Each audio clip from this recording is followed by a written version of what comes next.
Hello, and welcome to Comically Pedantic, where we take a detailed look at the complicated concepts, characters, and history of comic book culture. I'm your host, Derek L. Chase, and joining me, as always, is the wonderful Corinne Levy. Oh, hi! And for the first time in a long time, Miss Austin Rose Smith. She's back! I'm back, baby. I've missed you after a week of not seeing you. So Austin has no real idea about what we are talking about, what we're getting into, anything like that. So this should be a lot of fun. And what actually kind of goes back to when Corinne and I first started recording, because Corinne had absolutely no idea about any of the stuff that we were talking about. And only a very small amount of growth has happened. So it's just a person who knows a lot of things, a person who maybe knows like 2% of things. And then we have Austin, who's just our fresh baby. I'm like a newborn child.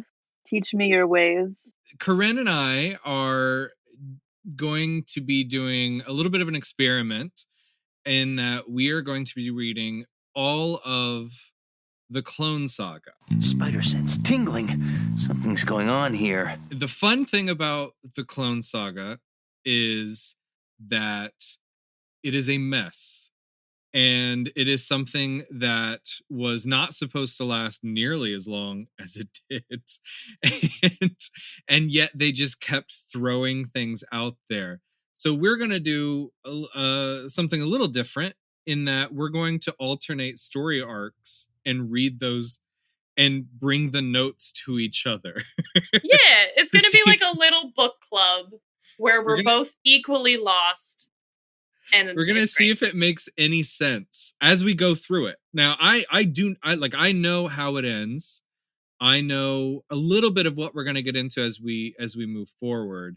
And I know nothing but the one issue that I've read. And I know absolutely nothing. So Austin's gonna learn. I'm equating this to like when you just gave that description, what I got from this is like the Grey's Anatomy of comic book going on way too long. And just kind of not making sense anymore. The only problem is there's no McDreamy, I don't think. And that would have really helped my motivation. I think it depends on how you feel about Ben Reilly. I'm gonna let you know, Ben Reilly is not McDreamy. That's my opinion so far. Okay, so actually, before we get started, I have to ask, I'll ask Corinne first, and then we can go to Austin. So, Corinne, do you have a bright spot for the week? I'm hanging out with my cat. That's always fun. That's kind of, at this point, an inherent bright spot. What else do I got going on? We just had a friend visit. That was fun. And, oh my god, what else? I've literally forgotten everything I've done in the past, 7 days. We hung out together. We did hang out together. I can't remember if we recorded before or after that stuff. So, you know what? That's going to be my bright spot. I got to hang out with Austin, and I'm waiting to hang out again. Okay, so Austin, what about you? Do you have a bright spot for the week? Let's see. Well, we've already covered I Saw Corinne, so that was the highlight of my year. We can share a bright spot. And then, I think it's pretty great, but it's also probably whatever. But I took my first A&P exam and got an 100. Oh, so that's awesome! I think it's pretty cool. Spicy. So she got a 100. It can only go down from here, but it's not going to. It's going to stay the same. You could plateau. You could plateau at 100. That's a great geographical thing. Plateau it. You got it. Derek L. Chase, what is your bright spot? Yeah. I finished reading Operation Zero Tolerance, which was an X-Men crossover from 1997, 98. It is a very awkward crossover event that was a lot of fun, but not great. I enjoyed reading it, so it was a lot of fun to actually get through this major event in X-Men comics history I honestly thought there was going to be more of a payoff to a lot of the mystery that was built up in it. Apparently, that's not for quite a while. Mm. So it's kind of a letdown of a story in that it's just kind of like, oh, the main bad guy is making his big move, and maybe we'll find out about who he is, but maybe we won't. And then, spoiler alert, you don't. He just shows up, and then at the end, he's like, "All right, you beat me." And they arrest him. That's kind of Nice. nice, though. Sometimes it's fun when it's just like, all right, it's a crime and we solved it. Case Well, closed. Actually, one cool thing I really liked about it was, so they split the story into like 3 or 4 different plot threads. So one of them is you follow the X-Men after they have been kidnapped, and then they make their way out, and they're like stuck in a desert. One plot thread is involving Cable trying to break into the X Mansion to get rid of some information that Operation Zero Tolerance is trying to steal. And one plot thread is where you follow Iceman as he tries to like rescue, and he puts together like a tiny, like a very small group of amateur X-Men to help, like he's trying to protect them, and he ends up actually being the one that brings the bad guy down. And that was really like the ways that it went in different directions. It felt bigger because of that, because it's like, oh, there's these 3 things happening in different places, but they're all connected, not really thematically, but like by a common enemy. And that was pretty cool. I like that kind of stuff. It's That's not fun. You don't just follow like the good guy through every major plot point. You get all this information because it's happening to people in different places. Yeah. I like that kind of stuff. That's cool. I dig it. How long I'm still did it take you to read this? Operation Zero Tolerance. So it probably took me like 2 weeks, but that's How many because times did you fall asleep? Yeah, that's the thing. I read it when I go to bed at night. So I fall asleep quite a bit. But I mean, it's something where I gave myself the impossible task of reading all of X-Men. right. Because when did you start the whole challenge, essentially? So I started a few years ago. I probably started it in like 14. So it's been a while. But in that time, I've made it through from like 1963 all the way up to this is 1997. So it's the tail end of 1997. Oh, okay. So that's quite a bit of time. As much as I've read with the X-Men, it has slowed way down, in part because I don't read as much X-Men as I used to. Sometimes I take long breaks, but also because early on you just had the X-Men. That's the book that you read. And then Right. they maybe did a spin-off like X Factor, and you could read that, or New Mutants, you could read that. Now, like where I am in the comic book world, there's Cable, Generation X, X Factor, Excalibur, X-Men, Uncanny X-Men, X-Man, and you don't have to read Yeah, all of it's them all to like get it. splintering. Yeah, but if you're reading all of it, then it takes a lot longer than it used to. Yeah, definitely. But we're not here to talk about the X-Men. We're here to talk about Spider-Man. This is starting to sound like a bad comic book plot. There have been many story arcs for Spider-Man known as the Clone Saga. There are 3 main ones that I can think of. Actually, 4 if you count the Ultimate Universe, which was my favorite version of Spider-Man. But the second and best known story arc by that name ran from October 1994 all the way through December 1996. And it quickly became one of the most controversial Spider-Man stories ever told. Spicy. Although it was intended to wrap up in less than a year, the comics sold very well, and the writers were encouraged to prolong the saga as long as possible. With sales driving the creative team, problems were quick to arise. And this led to some changes to the storyline that ultimately proved unpopular and several controversies that have dogged Spider-Man throughout the years. And despite all of that, the 1990s Clone Saga remains one of the most popular Spider-Man story arcs of all time, although also considered one of the worst things to happen in mainstream comics. With us digging deep into the Clone Saga, So harsh. I think I we love should that, figure out though. what It went makes wrong and where. I feel like this is like peak like hate reading. Just like, It's weird. So I have a lot of comics from the Clone Saga. In part because if you just picked up a book at that time, it was related to the Clone Saga. Within 2 years, Right. all of it was. Now they had different story elements that they were working on at any given point, but like technically, it started in again like October of 1994 and never ended until December 1996. And it's weird because I actually like a lot of what would be considered probably some of the worst things that they've done in the story, Okay. but the things that I like about them are because they're new and exciting. The reasons people don't like them is because they made no sense. They came out of nowhere and they had no plan. Whereas like I feel like you could build something good out of uh the stuff that was introduced. Right. I'm wondering, and like you'll probably answer it in a minute.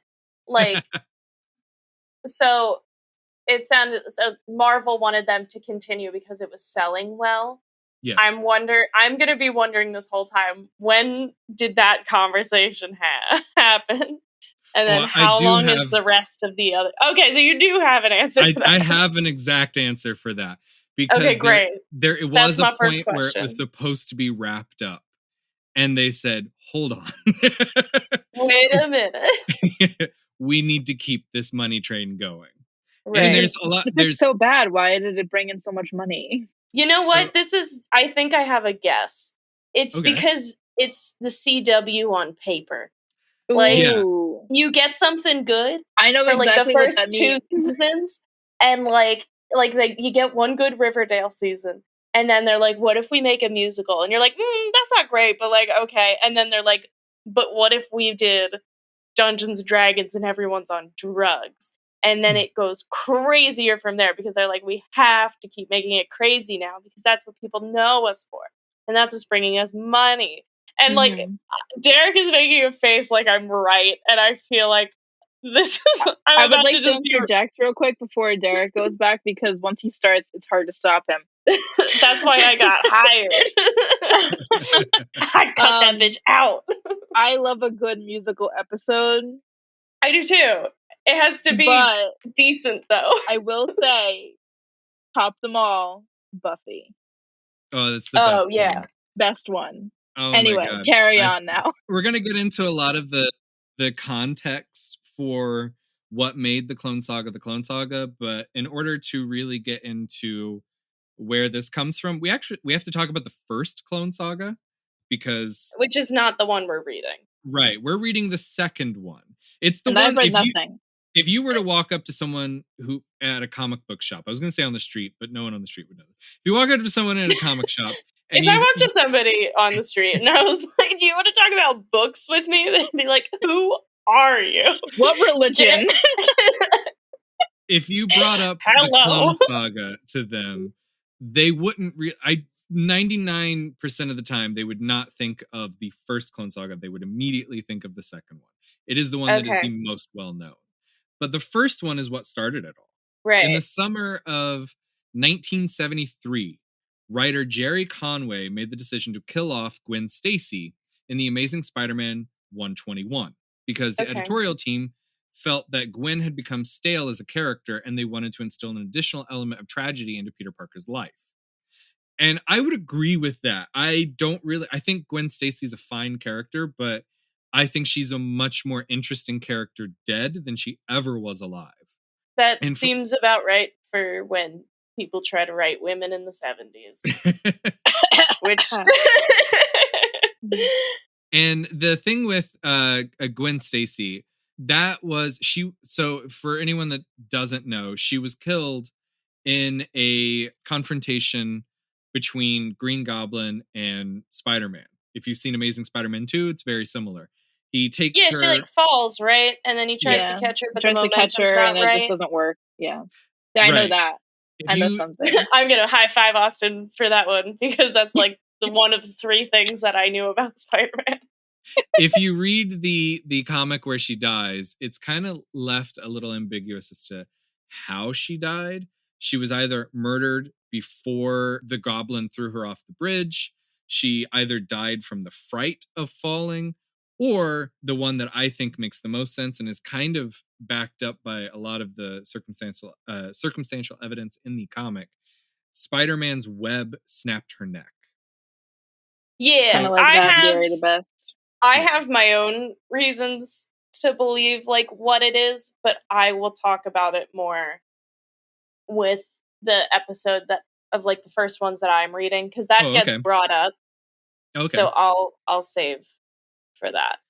So in the follow-up story arcs, Conway introduced a new villain called the Jackal, and he basically brought Gwen Stacy back from the dead, which kind of seems odd because he was the one that killed her off. Well, is Gwen Stacy the Jackal? No. So the Jackal was the villain identity of Gwen and Peter's biology professor, Miles Warren. He couldn't cope with the fact that Gwen had died because he was secretly in love with her. Gross. Yeah. This is one of those things that I don't think is ever quite played up as creepy as it actually is. Like they're just kind of like, oh yeah, he was in love with her. But that's fucked up. No, major red flags. In love with her and then tries to bring her back from the dead. Like, we don't mess with that. There's never a good outcome when you bring people back from the dead. It's so funny now that it's like that character was written in the 70s, and it was probably like some just like kind of not kooky character, but like, you know, people would probably think of him as like a tragic villain. And I feel like if he was in like a movie now, he would just be a straight up villain. Like you could easily change the lighting on those two I think views. he was definitely played as a villain in the set, because I have read this Clone Saga. Right. He's definitely played as a villain. I just think that the creepiness of his love interest in Gwen Stacy is just kind of, it's just mentioned and they leave it there. It's sort of like Professor X in the X-Men. In like issue 3 of the original X-Men comics, he mentions that he's in love with Jean Grey. And it's like, she's 17 and you're a full-on adult and her teacher. And so it's like, there's creepy moments, and they get brought up much later in the comic books, but early on it's just a thing that's brought up and then just left there, and other people have to be like, no, that shit was creepy. Yeah. So anyway, the Jackal was an expert on cloning, and he created clones of both Gwen and Peter. And because he created a clone of Peter, he discovered that Peter is Spider-Man. I mean, it's just he's like, oh, hey, this guy's got weird DNA and can suddenly stick to walls. I wonder if he's related to that superhero who can stick to walls. Wait, I just love that, like, my brain is like, okay, if you make a clone, they're not going to be fully formed, like, person conscience yet. So part of me is just like, this feral thing is just climbing up walls, just like... Wait, wouldn't... But don't clones, like, don't they start off as, like, babies? So there's like an artificial aging that goes into making these clones. And somehow in this process, it's not fully explained, they retain memories. But how? It's a clone, not like... You know, I have the same question because of what I've read so far, that I'm just like yeah, I know a clone is shouldn't a copy. be thinking. Yeah. It's not like like you can't... It's a superficial copy. It's not it's not like a soul DNA copy almost. Yeah, he doesn't have the soul of a Peter Parker. It's not a brain copy. Yeah. He's an unseasoned This is Peter. a stretch. I'm sorry. I'm a science person. This is a stretch. I don't know exactly how it's explained in the comics, because stupidly, just in the 70s version, it's just left at like it's as though you just took a picture of Spider-Man and suddenly it is like up to that moment it was the same person. That's not how it works. You don't know. Have you cloned someone? No, but you can clone things. You can clone cats. Did you know that? But this is the Marvel. This is the Marvel. They got universe. Dolly the sheep. Yeah, exactly. And this actually gets a little confusing later on, because between the clone sagas, there is already confusing. There are clones that are clone stories that are brought up, and one of them is that this clone of Gwen Stacy wasn't actually a clone. It was a person that had Gwen Stacy's DNA put into her, and it overrode her DNA and made her into a Gwen Stacy lookalike person. But then DNA doesn't carry issues memories or before. anything. But then that is revealed later as being not true. It actually was a clone of Gwen Stacy. And the other thing was made up because of a scientist got mad at how good of a scientist the Jackal was. This was written by a child who was playing with their parents. And when the parents were starting to like get into it and like starting to follow the kid's rules, the kid was like, no, wait, that's not how you do it. It's this. And then finally, when like the parents get back onto that train of rhythm, they're like, no, that's not what it is. It's this again. So the Yeah. the thought process behind this is it gets confusing in part because there's so many different writers that come in, and they're like, well, I kind of don't like that this was done. There is a weird thing where before the second Clone Saga starts, almost every clone that was introduced was either killed off or revealed to not have been a clone. And it seems to be like they were trying to clear the table and make Spider-Man more of a grounded superhero and less of one dealing with robots and clones and aliens, and trying to go back to basics.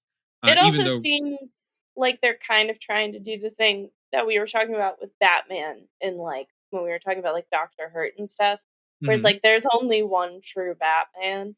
It also feels like they're kind of doing, oh, well, there's like kind of only one true Spider-Man, and it's just this kid.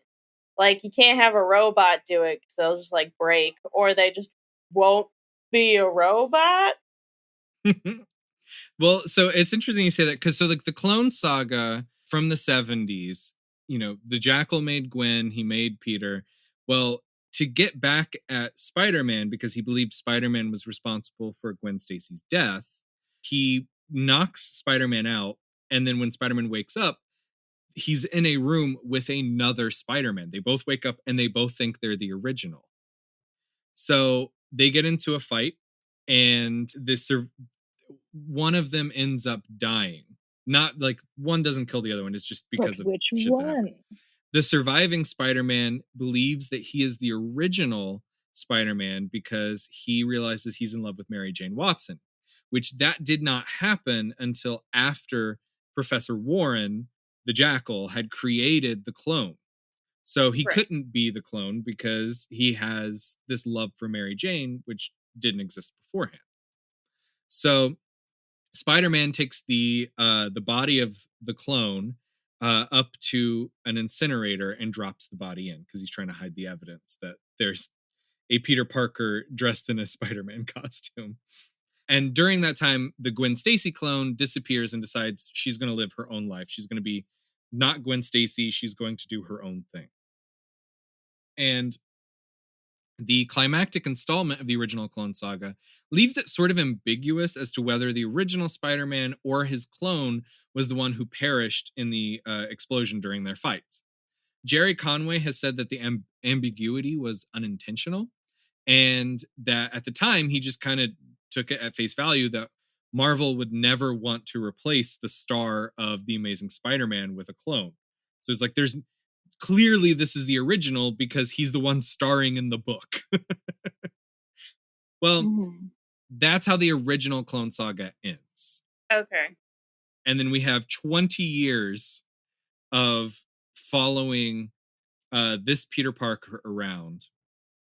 And then we have the start of the second Clone Saga. Which is what we're reading. That's what we're reading. Okay. So already like a new generation of like writers. Yes. Jerry Conway's not involved. It's more like Howard Mackey's involved. J.M. DeMatteis. I'm trying to remember everyone that I've gone through just in my short time with it. But even during the Clone Saga, the writers and editors get cycled out. So you have like, multiple is the turnover of those, like, high, or is it kinda just, like, an every year thing, so then it's only, like, It's about 2 kinda years of new people, or is it just, like, people so it just really constantly are depends. coming and going?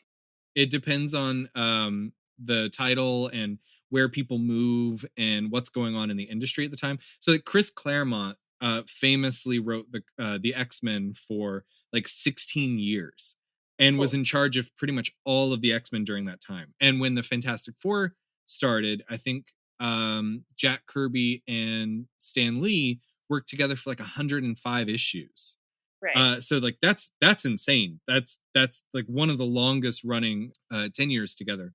But then you'll run into people who are like, "Oh, I'm just doing 6 issues," or "I'm gonna do a couple of years and then they're gonna push me off. Now I'm gonna go I'm gonna go write the Ghost Rider for a bit." You know, Gotcha. it gets shuffled around, but like there is no average tenure. It's just kind of whatever. And that's, like, just normal in general for the industry of Yeah. just people to constantly be shuffled. Okay. So the second Clone Saga sprang from Marvel Comics' determination to produce a strong Spider-Man event story that would rival DC Comics' The Death of Superman and Batman Nightfall, both of which sold extremely well. So if you don't know about either of those, The Death of Superman is exactly what it sounds like. They killed Superman. Superman dies. It's a great story. We talked about it when we did the Dr. Hurt episode, I think. It's like Superman dies, but then he's somehow, like, brought back, so it's all Right. okay. And Batman Nightfall is another really interesting story in part where Batman is broken by Bane and someone else has to take on the mantle of Batman. You know, it's really funny that you bring that up because Yeah. now that makes me think of I wonder what will break first, your spirit or your body? And did you ever watch the show Chowder? I love Chowder. Chowder. And sometimes I would do a Truffles impression, but I would do it saying that line and make people really uncomfortable. It was a lot of fun. Maybe one day I'll do it on this podcast. But now I'm not. You should do it right now. I shouldn't because You should do it right now. I want to wait for it. If you're aware of either of these stories, The Death of Superman or Batman Nightfall, they both sold extremely well, but in part it's because they had a very clear structure to them. They were like, hey, we're going to do this story, The Death of Superman. We're also going to plan the return of Superman. We have an event that we have planned out. So that's kind of what they ended up doing originally with this second Clone Saga. So the Spider-Man editor, Mark Bernardo, said marching orders that we were given by upper management to come up with something similar in scope to DC's Death of Superman storyline, which at the time was breaking sales records left and right. Thus, no outrageous idea was out of bounds. Terry Kavanagh was cajoled into blurting out his clone idea, which first met with groans and indifference until someone, to my recollection, J.M. DeMatteis, suddenly realized the radical possibilities of such a storyline. So several of the Spider-Man creators believed that the character had drifted too far from his original portrayal and sought a way to restore Spider-Man back to the way he used to be. In particular, jettisoning his marriage, getting rid of a lot of the baggage that had been brought up over the years. They wanted it basically not back in high school, but the way Peter was when he was in high school. A simple boy. Right. Your friendly neighborhood Spider-Man. Yeah. And that's all they wanted. Just friendly neighborhood Spider-Man. I want a friendly neighborhood Spider-Man. So Howard Mackie revealed, when the story was begun, we knew it would be controversial, and that was part of the point. He also commented that the return of the single Spider-Man did enter the conversation eventually, but it was not the intent of the story when pitched. So the idea of like getting rid of his marriage, that was something that they were talking about when they pitched it, that wasn't the thing that got everyone excited. At this time, was he married to MJ? Yes. Okay. And I guess that was a rocky marriage. It a little bit, or just having the dynamic of like work and romance. So part of the thing is you have a weird group of people who believed that Spider-Man being married made him less interesting or less I don't want to say like recognizable, but like or relatable, but like a weird mix of the two. They thought that the idea of having Spider-Man married makes it he's a different character now, you know? Like too mundane or like just too like boring. Too boring would be a way to write. In which case, I would say like they just aren't writing the right stories because Mary Jane's a great character. Did she know he was Spider-Man at this point, or no? Yes, she knew he was Spider-Man before they started dating, and it's actually a thing where she revealed to Peter that she always knew he was Spider-Man, and it's one of my favorite Spider-Man comics is when they have like a long conversation. They spend like an entire day just talking about their lives, and it's really sweet and cute because it's before they even start dating. They're just friends being friendly with each other. It's great. Love it.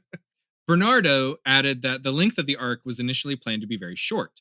The whole arc was supposed to end in Amazing Spider-Man 400, which is less than a year's worth of comics. And that would leave Ben Reilly as the one and only original Peter Parker. And it would forge a new beginning for the series. The whole storyline was supposed to simplify Spider-Man's mythos and ultimately bring him back to the basics. Eventually, editor-in-chief Tom DeFalco gave the final approval to begin the story. So that's their starting point is, hey, we're going to replace Peter with Ben Reilly. Ben Reilly is the new Spider-Man. He was the original Spider-Man, or he was a clone that can... the idea was that he would be the original, but like introducing him as a clone and then having him take over is also not out of the question. I mean, okay, so based on like the one issue I've read, that does make sense. Mm-hmm. Also, though, I don't think that helps them with the goal that they want. Of making it simpler? Yeah, because now you've given him this weird... Because, like, from like, the one issue I've read, he's got a pretty, like, complex, like, self-conflict thing going on. Like, and we'll get into it later. But, like, already it seems like they are way off the goal that they originally set off. Like, have a big event where he's back in, like, his home base event, essentially. And also a whole different person, and then you got to bring in the whole clone thing, and then that just gets crazy. I mean, yeah. I will say I was starting notes today for the next episode that we're going to do. And it's the first within the first couple of issues of what starts the Clone Saga, I was already like, shit, I have to explain the last two like major storylines that ran through or like crossover events, I guess, that ran through Spider-Man, because you don't need to know every little detail, but you do need to know these things happened because this puts Peter in a place where he is at the start of it, which is like very unrecognizable almost. Yeah, because I know from what I've read, which is after whatever you're reading right now. Right. I already have questions about where certain people are, and it's interesting. I've read nothing, so. And I'm here. I'm just rolling with the punches. I feel that. I'm just taking it one crazy turn at a time. I'm rolling down this hill, tumbling over full the grass speed and ahead, rocks. looking for the cheese. Gaining speed. So, although the readers had been getting clues about a mysterious figure with links to Peter Parker in the issues leading up to the story, the starting point for the second Clone Saga was the end of Spectacular Spider-Man 216, which was written by Tom DeFalco and Todd DeZago. I don't know how to pronounce their name. I apologize if I got it wrong. And basically, the end of that issue starts with Spider-Man confronting a lookalike to himself. And the writers set up the possibility that the clone would be the real Spider-Man. The clone was then further developed editorially and given the name Ben Reilly. Additionally, he became known as the superhero the Scarlet Spider, complete with a unique costume. I do like the costume. It's pretty cool. Oh, it's like if you play the Spider-Man PS4 game, it's one of my favorite costumes to play. Yeah, very nice. Yeah. I think we should do I think going along with this little series you're working on, we should do like a little family tree almost. Ooh, that's a good idea. That should be like a fun little part of somebody's like issue. This would be so. This is something that we would have to take a lot of notes on.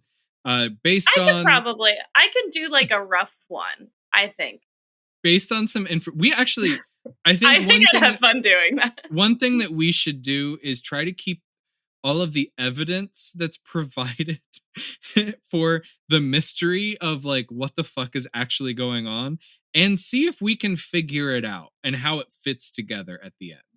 Because I don't think it's possible. Okay, well, so right now you are severely underestimating Corinne's skills here at being master sleuth. I will let you know that I did a whole film project just dissecting The Corpse Bride, and I got an A on it.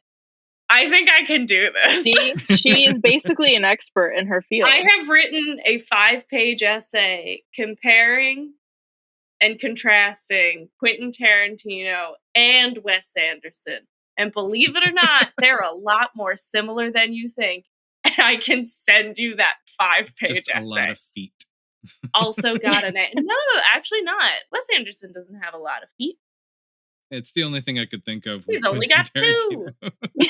Left and right. Same. So starting early on, characters such as Scryer, which I had to look up before we recorded because I have for years read it as Screer, which doesn't really make sense now that I look at it. Like I think I was just dumb when I first read it. It's Scrier. It sounds and phonetically, how it's spelled looks like that one Icelandic yogurt. Oh, yeah. Yeah, Sear. Isn't that what it's called? They used to sell it at Starbucks. They do sell it at Stiggy's. Stiggy's yogurt. Oh, yeah. Okay. Yeah. They're pretty good stuff. Yeah. But it is called Skier. Yeah. It's like SKY something Icelandic spelled. Yeah. Phonetics. I don't know. So what does this man do? Is he dairy based or no? Well, is he delicious and yogurty? He has very white skin. I mean, that fits. That checks. So they introduced characters Scryer and Judas Traveler, but what they had name. very little planning was actually put in place to bring those characters in. They were just introduced and fuck it, we'll figure it out. And according to established Spider-Man assistant editor Glenn Greenberg, no one, not the writers, not the editors, seemed to know who or what the hell Judas Traveler was. He was seemingly this immensely powerful, quasi-mystical being with amazing abilities, but what was the real deal with him? To be honest, a character like Traveler didn't really fit into Spider-Man's world. And as such, Traveler's role would remain a mystery to readers for a while, as the writers would drop him in and out of the saga. Like, just randomly, this guy would be part of it. Okay, so we're going to have a rando mystery man. Or are what did he do, though? What was his, thing? Was he a good guy? Was he a bad guy? Do we know that, at least? So, we're going to go over it in the next episode, but I'll give you a brief overview. He is like a psychologist / philosopher that is obsessed with the origins of evil within humanity. Did he ever turn in a long-haired, bearded man? So he has long hair and has the handlebar mustache thing. He looks like a cowboy from the Wild West that happened to get really into esoteric bullshit and wears like a lot of jewelry. So like a cowboy in Providence. Yeah. And he wears one glove, and he like Michael Jackson. Wow, he's a lot of things. He has a lot of I like this guy. He has a lot of random powers.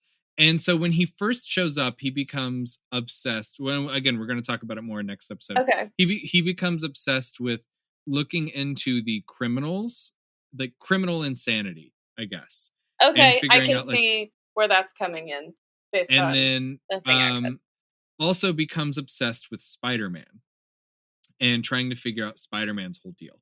And Scryer is a weird white skinned person. And like white, I mean like yogurt. Chalk white. Yeah.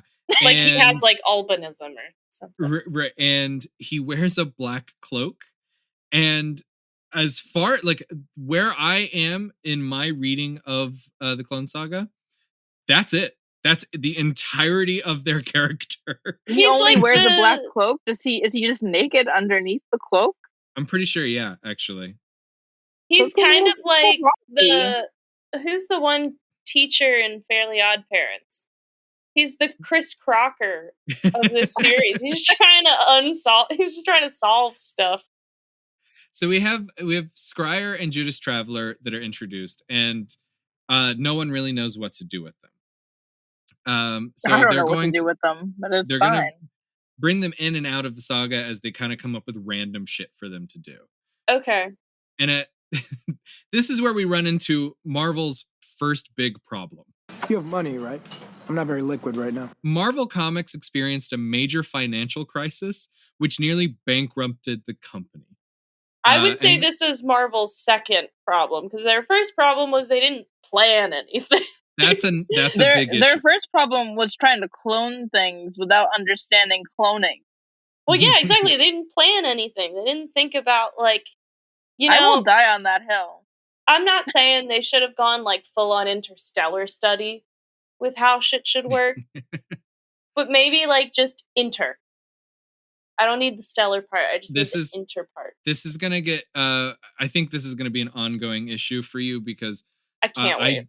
I do know there is at least one issue dealing with virtual reality where I don't think anyone that wrote for this or edited the book understood what virtual reality was. Oh, and it's going to be so interesting because now it's like actually a thing. Oh yeah. It's I can't wait. I don't know where that is within the clone. I know I have that issue because I remember going, what the fuck? I would have gone in on it. So okay. Marvel Comics is their financial crisis came about for a lot of different reasons, a lot of their own fault. So in the early 90s, it's really important to understand that there was a huge comic book boom where a lot of people were buying comic books thinking it was going to be the new Action Comics #1 and you could sell it for $1 million. That's why X-Men #1 in 1992 is still one of the, I think adjusted for inflation, is the #1 selling comic book of all time. That's cool. I don't quote me on that, but I think so. And it did hold a record for a really long time. And it's because all of these people were going out and they were buying a bunch, and then they would die off because they only need the early ones. They needed the important issues. So there was an artificial inflation of the market, sort of like the Beanie Babies of the late 90s. Oh, and love a Beanie Baby. And the problem with that, when you have a bubble like that, is sometimes they burst. And people stopped buying these books. So suddenly, the way that Marvel was making all of their money was they were constantly pumping out newer books. That's why you had Spider-Man with 4 titles. That's why you had X-Men had like 6 or 7 at the time.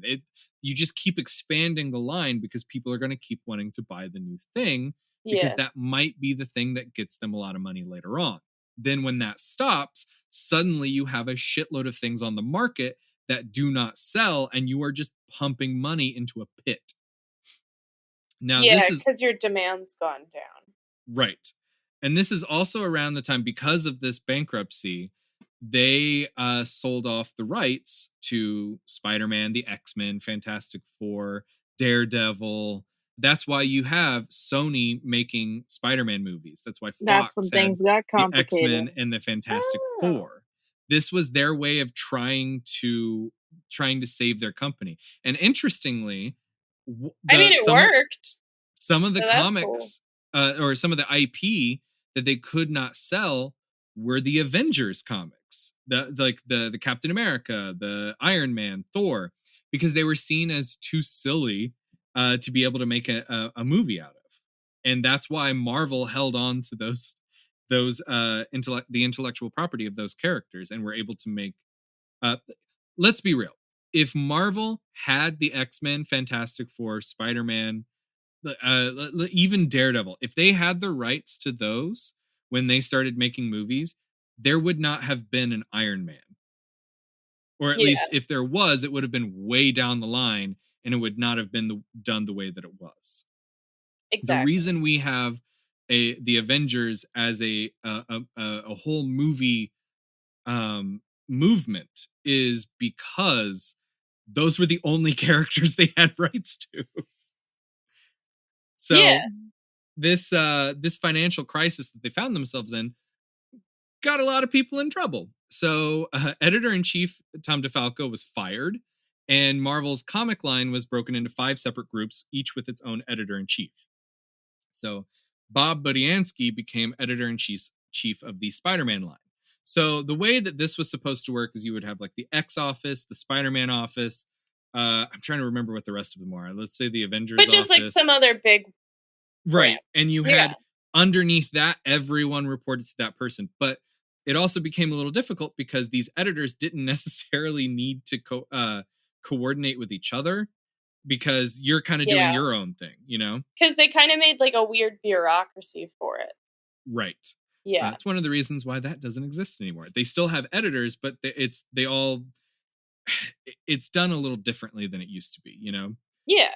And at this point, the creative staff, seemingly without any strict direction, inserted just a lot of open plot points that they wanted. Hey, I kind of want to follow this thing for a while.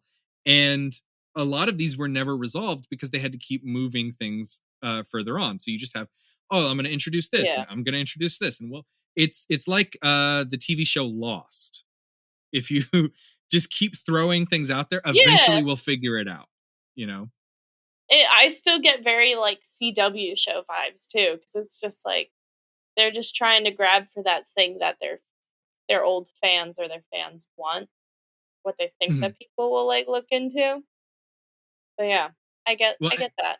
And keep in mind, with a financial crisis like this, and Spider-Man comics still selling extremely well, there is a huge incentive to like, keep that shit going because you want to keep the company afloat. So the sales department requested extensions to the storyline, buoyed by strong sales on the book when most others were experiencing a strong decline.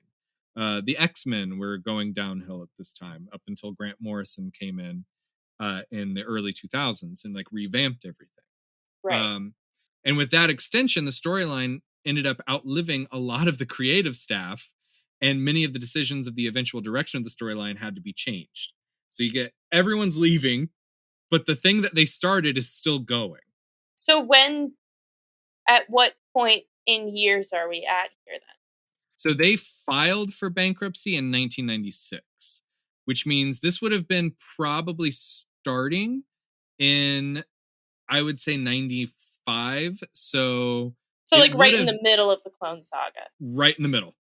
That's my, I don't have the hard data in front of me, but that's going to be my guess based off of all of that. So that's when shit's going to get extra spicy weird. The next chapter in the saga was supposed to begin the new era of Spider-Man. Peter and Mary Jane would be written out of the books and sent off to live in peace, and Ben would have to be established as Spider-Man and would need to move forward. But he was technically the clone? Is that what you said? So Ben Reilly is the clone of Peter Parker. But didn't he incinerate him? That's in a different one. That's in the 70s. Now we're in the 90s, and they're like, let's just restart.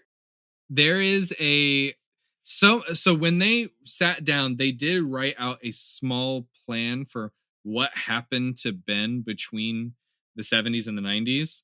Incineration? Apparently he didn't get incinerated. So we're going to work our way through how this makes sense, or if it does, as we move forward. So going into the planning stages for what would turn out to be a storyline called Maximum Clonage, the intent was indeed to finish up the clone storyline once and for all and quickly get Ben started as Spider-Man. Now, this actually gives a lot of credence to what I said about 1995 being around the time that everything was going to shit. Yes. Because Maximum Clonage came out in the summer of 1995. So that would mean they probably started working on that in early 95. And if that's when things were going to shit, that checks out. Okay. So the Gwen Stacy clone, who had started the whole clone saga in the 1970s, was supposed to be killed off to provide a fitting in, just get like clearing house. But didn't you say that she went to go like live a life as somebody else? Yes. They just kept killing her off. That is everybody's Gwen Stacy's killing lot women. in life. It's not. They really love to kill the women. Burn the witches. We're only good for women. killing.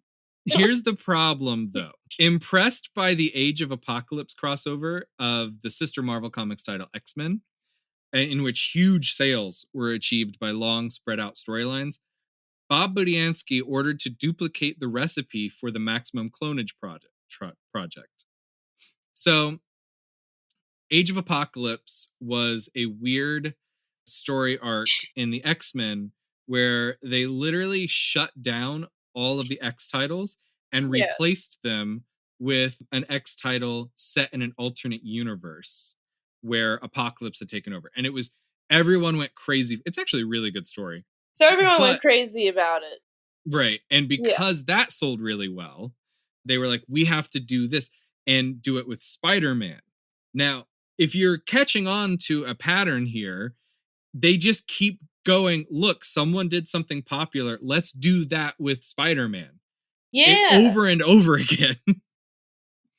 It's a shame because, like, there's so many other things you could just do with Spider-Man that's, like, his own individual thing. Mm-hmm. But for some reason, nobody's thinking of that then. I would have liked to see, like, Spider-Man married, living his best life, doing the husband thing. So much with that. And, like, oh my god, imagine being a superhero and then hitting, like, the family planning stage of your life. Right? Like, that would be so hard. They could. What if he had kids and his like weird Spidey things passed on to his kids? And like, oh my god, who better to teach power and with great power comes responsibility to little Spidey kids crawling out of eggs, all weird and shit. That would have been so good. I'm so sad that that's not. You would have had MJ running around being like, "Get your kids off the ceiling." So one of the things that doesn't even care. I fell in love with when I started reading comics there was a project that Marvel put out called the MC2, which was Marvel Comics 2. It was their sequel to everything that they had been publishing at that point. And their flagship title for that was a comic book called Spider-Girl.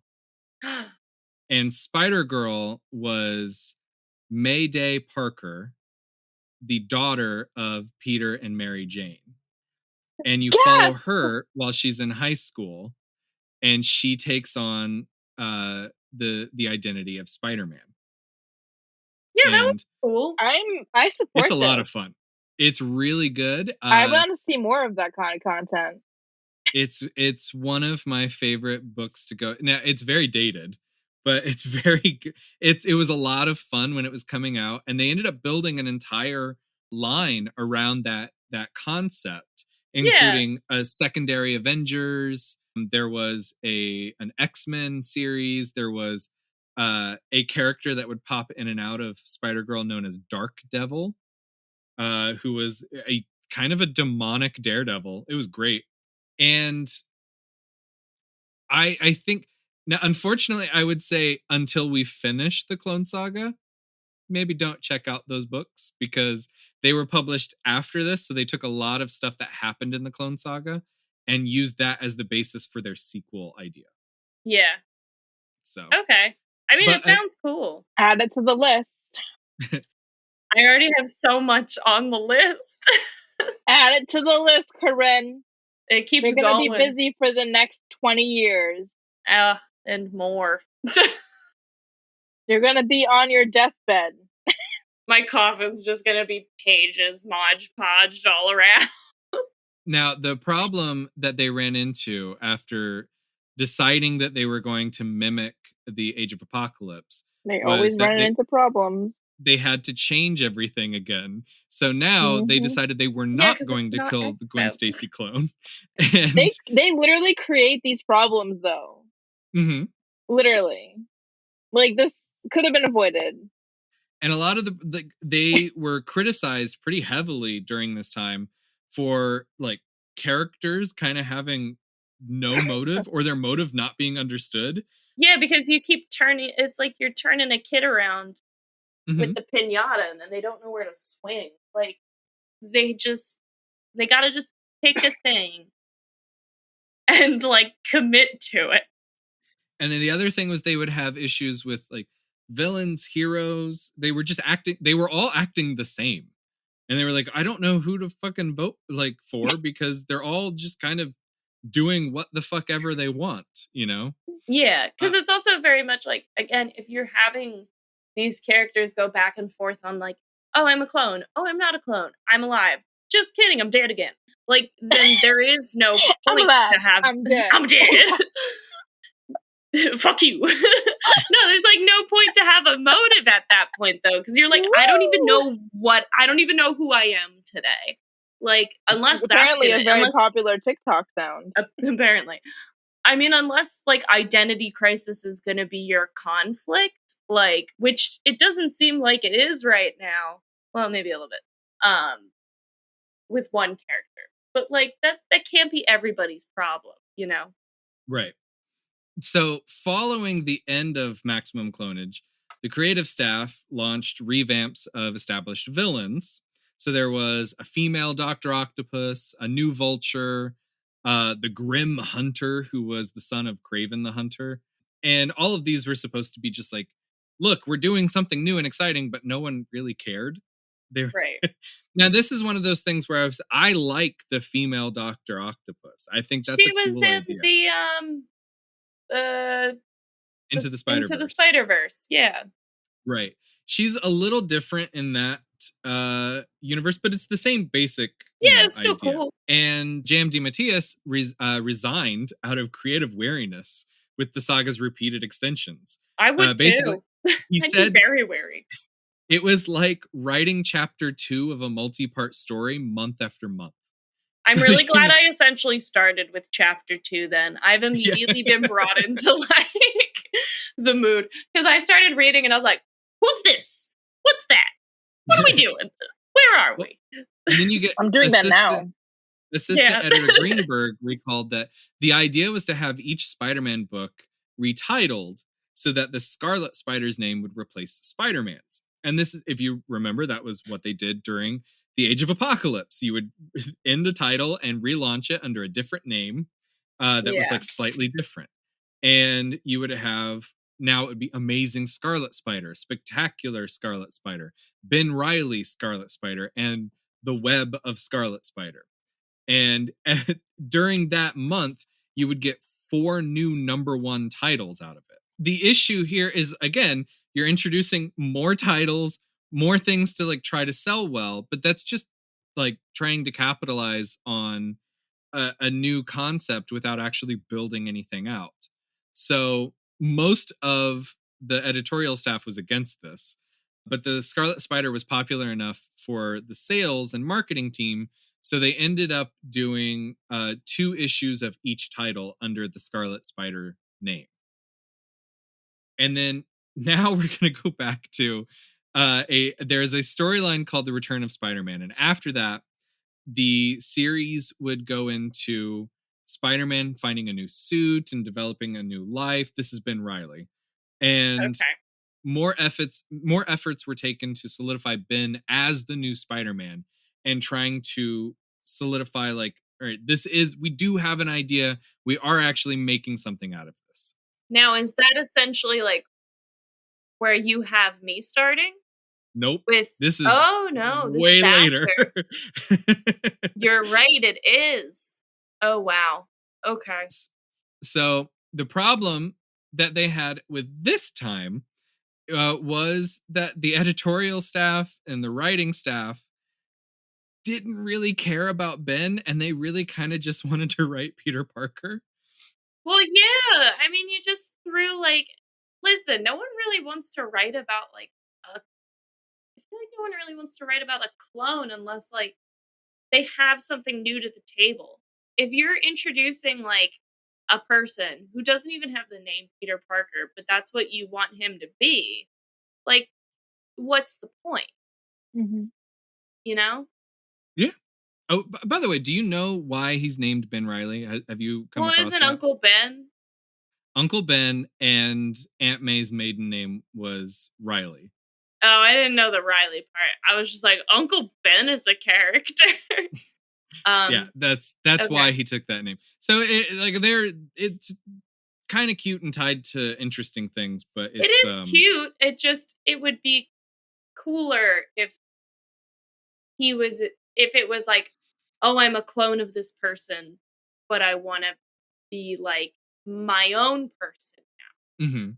But I'm also... Well, and I think that was the idea going into this sort of... And maybe it'll actually happen when we read it. I don't know. But right now it sounds like that's not what's going to happen. Well, so Dan Jurgens, who was writing for Spider-Man at the time, he just took over Sensational Spider-Man. He basically went to the editor and was like, look, I think it's kind of bullshit that we're writing Ben Reilly. It's a disappointment to a lot of our longtime readers. They want Peter Parker because that's who we've had for the last 30 years of comics. And I think that we should do something with Peter Parker. And the editor, Budiansky, was sold on that idea. The task of actually establishing Parker as the true Spider-Man without it seeming like a cop-out was kind of a daunting process for them to think about. Because if you go back through what they've been writing, they keep flip-flopping on what's going on and trying to establish Ben as the true Spider-Man. Yeah. So Greenberg recalled, I think even the janitor and the mailroom guys ended up weighing in at one point. It got a little out of hand, to put it mildly. The memos really started coming in at this point, fast and furious. And I've still got every single one of them in one big, thick, hernia-inducing file. And so to make matters worse, all throughout this, while they're trying to come up with how are we going to end this and bring Peter in again, they introduced a skeleton that was discovered in the original Clone Saga lab wearing a Spider-Man suit. So that would lead you to believe that is Ben Reilly who was thrown into the incinerator. But how would it be a skeleton? None of the writers or editorial staff... Wait, is that the ending of the Clone Saga? Did you just spoil No. No, it's not the ending. Trust me. Okay, you can't go into any more details of this series or else I'm going to have a heart attack. No, this is just... That is a random thing that is introduced and nobody has any idea of what they are doing with it. Someone throws this out there and says, what if this? And then nothing. But how? I almost lost my shit.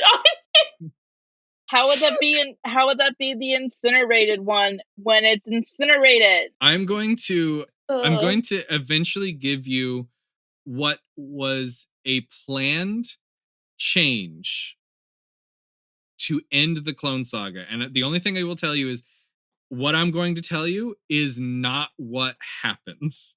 He's about to spoil the whole thing for you, Corinne. I'm upset.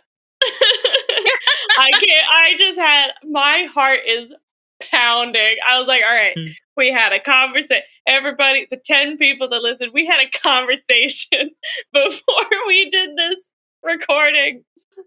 And we said, Derek, we love you, but don't spoil this. I can almost guarantee, even with every bit of evidence that we will write down as we go through this, there is no way you're going to guess the ending of this.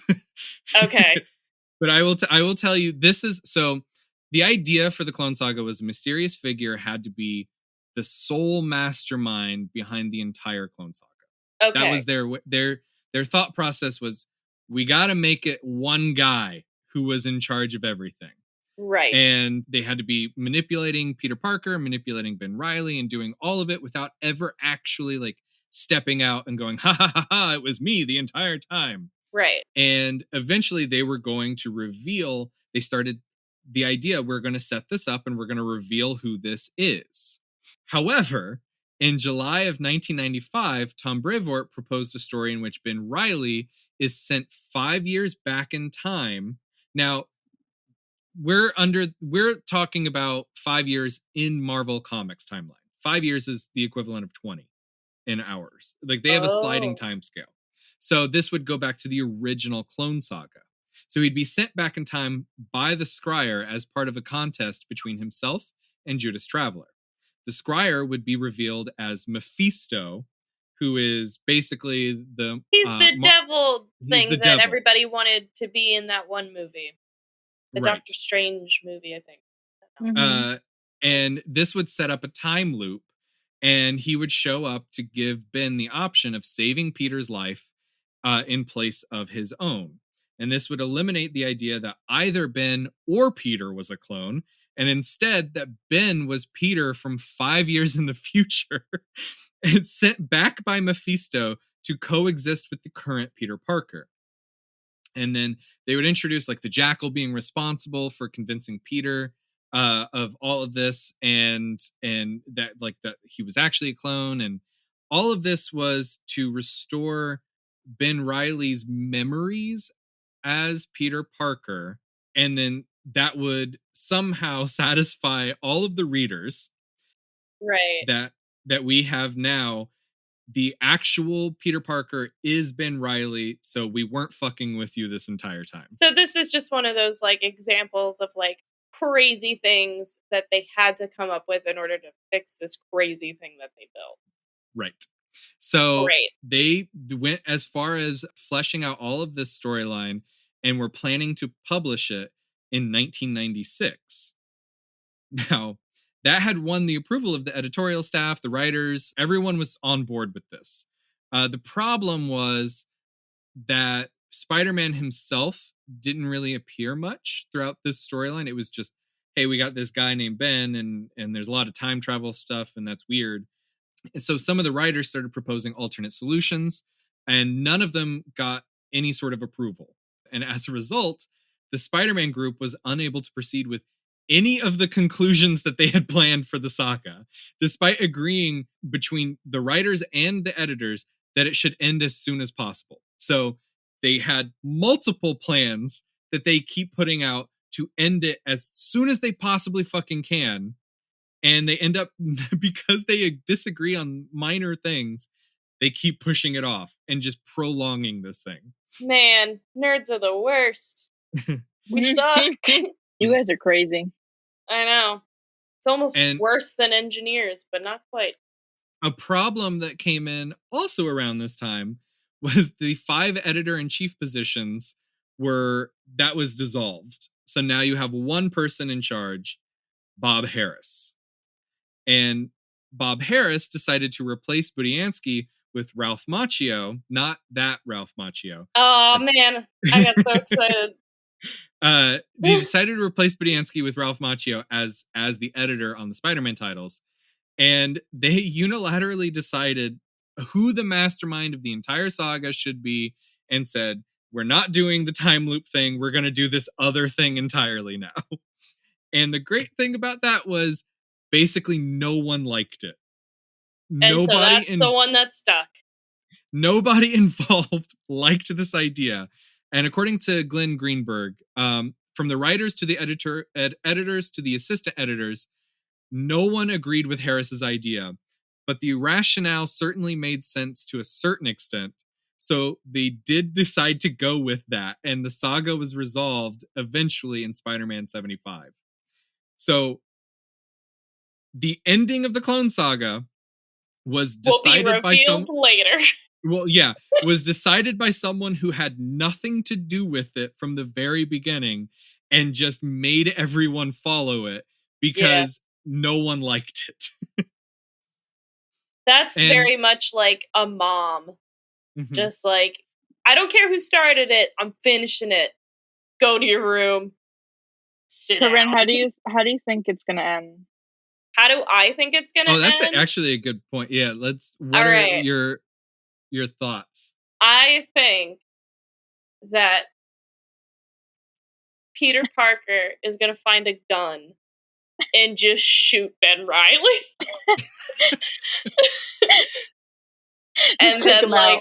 and then Venom will be there. And that's it. Okay. Interesting. I will update everybody on my opinions of the ending. Can I give you as my I learn more? Yeah, please do. What do you think it's going to be? Okay, so I don't know why, but we're going with like the CW kind of vibe here. Yes. But I feel like the ending is going to be one, either completely like something very tragic and like completely off base. Like not like this doesn't make sense. It's just tragic and it's done. It's done. Or my other thought process was going to be like crazy, crazy, crazy, and then a very mundane, like boring, normal ending of just like, oh, out of nowhere, this was all a dream. We all woke up, and it's actually just like Peter Parker had like a bad nightmare. He's still married to like MJ, and they have kids, and like, you know what I mean? Like, it's either and they're crawling on the ceiling. Yeah, exactly. It's either going to be like this was like a terrible, terrible dream, or it's going to be like tragic, like Peter Parker like went into like an alcoholism like coma or something crazy because MJ left him, and now he's like dreaming up this whole other reality that he's like fighting on. Like, you know what I mean? Like, you know what else it could be? It could be like Jughead wakes up in an Archie comic and it was his dream the whole time. I think I would prefer that. So if we follow the plan that I have for going along with the Clone Saga, what the very last episode that I have planned for our thing is actually a book that Marvel put out called 101 Ways to End the Clone Saga.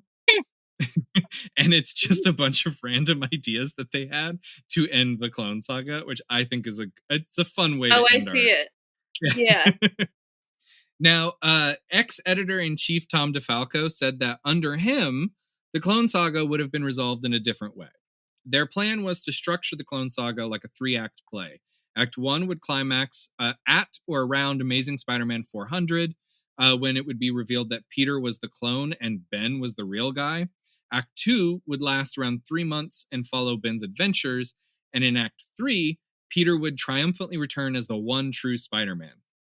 And according to him, Mark and I was hoping the Spider Crew would make Ben a viable character during his turn in the spotlight, and we planned to star Ben in his own monthly title after Peter returned. It was kind of like what I had already done with Thor and Thunderstrike, 2 very different titles based on a single concept. Of course, our plan went into the trash the day I got fired. So, which I think is an interesting Here's my other question. Was he fired or was he just laid off? Wait, what's the difference? Well, so if he was laid off, it's because of their financial, like they had to let people go. Yeah, but if he was fired, he very clearly violated something. No. It was because of the financial. Okay, situation. So he got let go. They had to move a bunch of weird shit. A lot of people got fired during this time. In September of 2009, a 6-part miniseries based on the outline of the original Clone Saga came out, written by Tom DeFalco and Howard Mackie and drawn by Todd Knock. According to DeFalco, the series closely followed Mackie's notes, but necessarily filled out what was essentially a rough outline with details. They then added in some of the characters that were introduced in the Clone Saga because people would be more interested in seeing them, even though they weren't part of the original plot outline.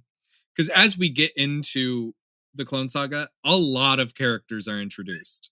And I'm sure. I mean, if it's going on for 2 years, like, you read, like, The Long Halloween, literally every single villain comes up. If you just read one book of the White Knight, literally every villain of like Batman appears. So like I have no doubt we're gonna see a ton of people.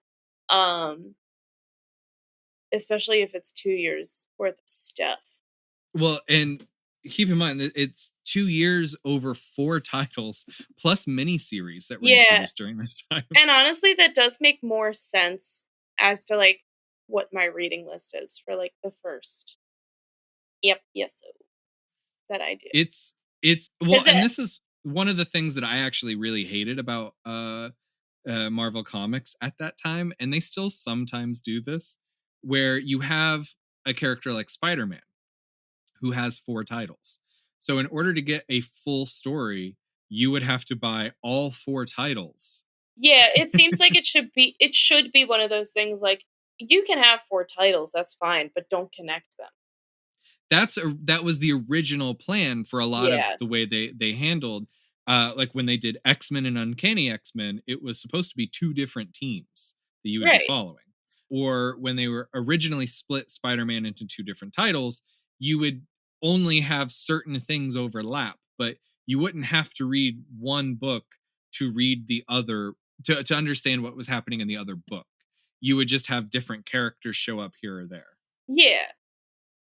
And that was the original idea. And then they were like, but we can make people give us more money if we make it so that in order to understand what's going on, you have to buy all of these. Yeah, it would be so much. People will 100% buy it if we make it more inconvenient for them to get a story in these trying times.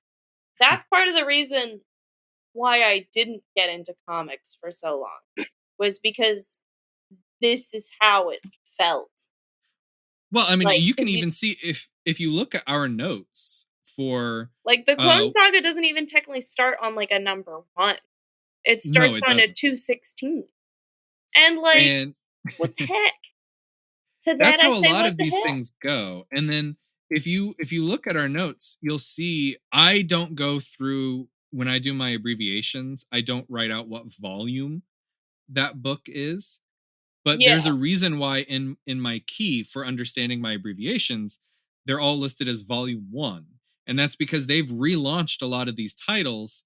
And so you'll run into Amazing Spider-Man number, let's say, 30. And there are multiple versions of that depending on the volume that you're reading. Yeah. Technically, even like I keep coming back to the X-Men, but when the X-Men were first introduced, the book's title was X-Men and then later was changed to Uncanny X-Men.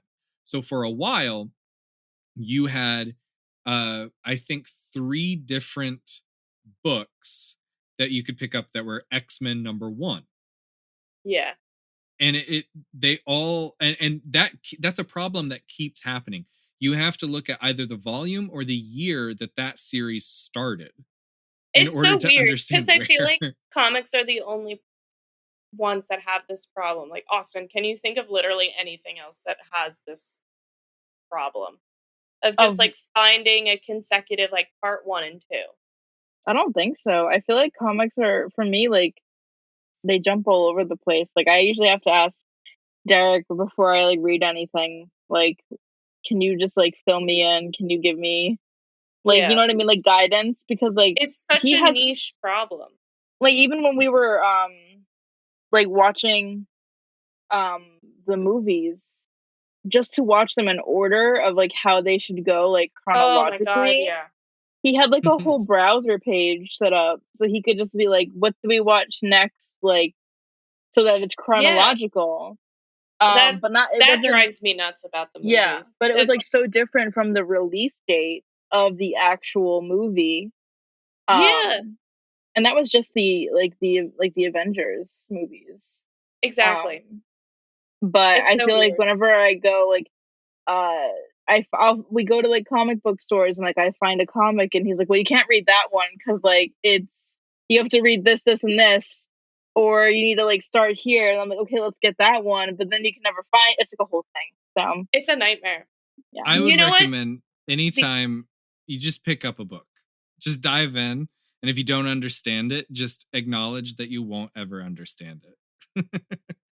The only other thing that's terrible advice. is deal with the unknown. The only other That's thing one of the things I like about completely confused the entire time, have no context, and then lose interest halfway through. Or just hold on to your questions and then find what pieces you're missing so then you can order them. One of the things I noticed when starting my research for our next episode was the very first issue. Technically, what I started the Clone Saga with isn't really the start of the Clone Saga. It is the end of a different story arc that directly leads into the start of the Clone Saga. And I figured, fuck it, might as well start there because it actually it shows you how we got to the thing that starts it. I learned in picking it up that I have part 1 to that story, but I've never read part 2. Right. And silly me thought that the stuff that was introduced in part 1 would be explained in part 2. And it turns out, no. They just threw things in and said, screw it, we'll figure it out later, but no one ever revisits it. So it's just a random thing that happens. You know what?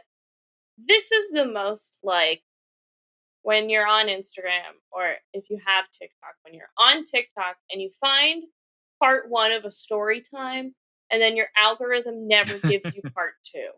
Or you somehow find part 4 of it. Or maybe you only see part 4. That's exactly what this is. So apparently only comics and sometimes the internet has this problem. So I would say there are 2 things that I can think of that are a little similar. And they're kind of related. If you are a Godzilla fan, okay. Depending on the movie you pick up, there are one of a dozen different continuities that you are following. Oh, and then there's also Fast and Furious that's kind of weird with their timeline. Oh, and Star Trek. Oh my god! Wow. Trek. I feel like we're validating don't even try to defend it, good. Derek.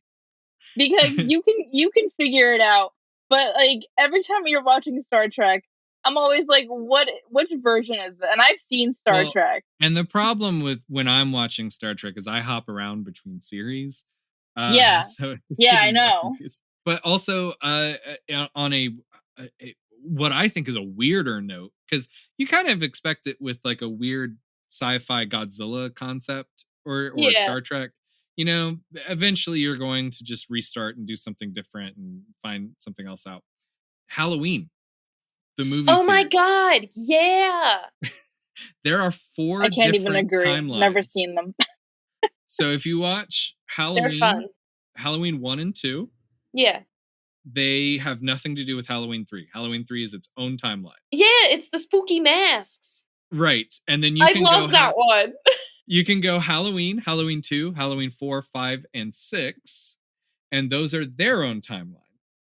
Or you can do Halloween, Halloween 2, Halloween 7, and Halloween 8. And those are their own timeline. And then there was Rob Zombie's Halloween and Halloween 2, which is its own timeline. And then there's the new one, which is Halloween, then the sequel, also called Halloween, and then Halloween Kills and Halloween Ends, all within their own timeline. I'm really wondering, is Halloween 3 its just only unique thing? Yes. I love that. The idea for that was they were just going, and I kind of wish they actually did this. I was very against it as a kid, but as an adult, I'm like, no. This is way smarter. Halloween was going to be an anthology series where every year they would release a new movie with the name Halloween, but it would be a different thing. And they would sometimes pick up Halloween 1 and 2, follow Michael Myers. But Halloween 3 has nothing to do with Michael Myers. It's about spooky masks. And then Halloween 4 would end up being, I don't know, zombies or some shit.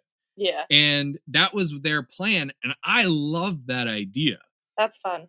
But unfortunately, people were so pissed that Halloween 3 had nothing to do with Michael Myers that they had to bring him back in Halloween 4. Yeah. And basically just redo Halloween. Oh, real quick, just a sidebar. Yeah. One weird thing for me, I was a big fan of the Halloween Town movies as a kid. Not Halloween. Halloween Town. I believe the first 3 of them are the same cast, and then the fourth one, whole new cast. Yeah. Oh, it's super weird. They just replace everybody, but they're the same people. It's so jarring. But it's just here's this completely different person playing the main character that you have grown to love for the last 3 movies. Yeah, it's super weird. And you just expect to accept it. Okay, absolutely. Anyway, go ahead. It makes no sense. It's very weird. Honestly, I hate when they do crime. That. It's a crime. My final aside, and then I promise we can talk about the Clone Saga again. We should do an episode where, where people can do the make your own tier list things. Mm-hmm. We should do a tier list of horror movies. I did one of the Halloween series. I did my favorite Halloweens from okay. What is there 13 movies now? I now just want to rank horror movies. And this would be very hard for me because some of them are very precious to me and I can't put them above each other. Scream. Well, you can have multiple things in one ranking. Yeah, but then it's gonna be so hard for me. That's okay. All right. Anyway, Clone Saga. Well, we actually without telling you the ending to the Clone Saga, we've basically wrapped up all of the behind the scenes nightmare that awesome. was there. And you have bankruptcy, a lack of planning, constant editorial shifts, people getting fired, people not agreeing with each other on ideas. Not agreeing with each other. There was even, we have to extend this because we want it to end on an anniversary issue. The reason why they kept saying we were going to end it on Amazing Spider-Man 400 is because it's the 400th issue. Whereas you could just end it. Yeah, just end it. You can make another one and have a cool episode then or whatever. I mean, and interestingly enough, I didn't write anything about this. I didn't copy anything about this. But years later, when Ultimate Spider-Man was coming out, Brian Michael Bendis decided to do the Ultimate Clone Saga. And Ultimate not meaning this is the one to end all, but that was the line of comics that were coming out at the time, the Ultimate line. It's Amazing Spider-Man Spectacular, yeah. Right. And I believe the Ultimate Clone Saga ended on issue 100. No, it concluded on 104. But issue 100 had a bunch of the special, we're introducing this character and we're going to totally change the way you look at what we've been doing. And it is by far so much better than this fucking thing. And part of why is it started in issue 97 and ended in 104. Mm. They kept it short and sweet. They introduced characters. They made it yes, there were twists and turns, but you didn't live with it for 2 years across multiple titles. It was, we did it. And if it was a bad story, then it's a short, bad story. Yeah. But that's it. Right. I mean, that's really, that's what you and I are going to dig into and hopefully get a little bit of clarity. I think we're going to have a good time. I think so too. And I like the idea of coming at it from very different angles and seeing how we can make the pieces fit. I think it'll be a lot of fun. And we're going to learn a lot. Yeah, we do. We sure do. I keep looking at this list and I'm like, I gotta get reading. Well, the good news is because these are comics, you can read them pretty quickly. This is true. I have not quite gotten used to Marvel Unlimited yet, but I think I will. They updated it a few months ago, and it has been the bane of my existence ever since. They've made it I think, so much more complicated, and I'm not a huge DC comics. Was quite complicated to find the first issue that I needed. Yeah. Which I don't have to complain about whilst recording. I will also tell you, so I didn't point this out, but you can look for the Clone Saga, and they have what is essentially like a playlist for you to read through. Don't follow that, because they put things in the timeline that they want them to be read, not the timeline that they were coming out and make the most sense. So I'll follow our Excel spreadsheet that you I am made. intentionally not like showing you that. But one of the things that DC has in their app that I think is far more interesting is, like, let's say you're reading The Death of Superman and it's across multiple titles. If you choose that story arc and you start with Man of Steel or whatever, it will show you the next issue that you're supposed to read. Whereas with Marvel Unlimited, they just show you the next issue in Web of Spider-Man or Spectacular Spider-Man. They don't show you the next one you're supposed to read. And it's fucking infuriating because you have to keep exiting and going and finding it. I could go on forever. It's clearly we're not paid by Marvel. Nah, we're not paid by anybody. Thank you for starting this journey with me. Thank you, Austin, for coming on this episode. Thanks for hanging out. Yeah. I am honored. I had so much fun. Invited. Austin's been showing me her cat's beans the whole time, and it's been fun. Well, if I don't give them attention during this, they will just meow and scratch me until I give them attention. So I figured my kitty cat. I'll show you the beans instead. Meowing somewhere. Now they're sleeping like the buttheads they are.